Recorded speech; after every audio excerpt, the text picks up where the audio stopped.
she seemed so sad.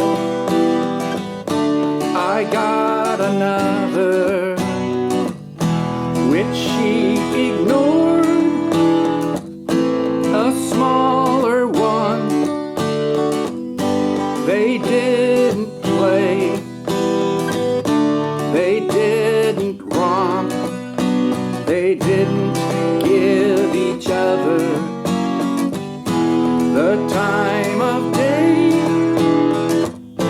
But when I closely observed it,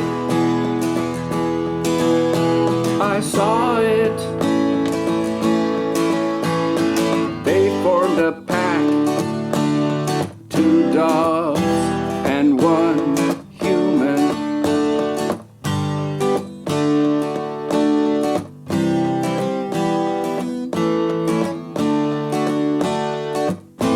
When they are together, my first dog acts different.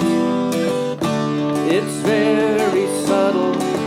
If dog 2 smells something, dog 1 has to go sniff for herself. If I let out dog 2, dog 1 runs to join in the caravan. The place they sleep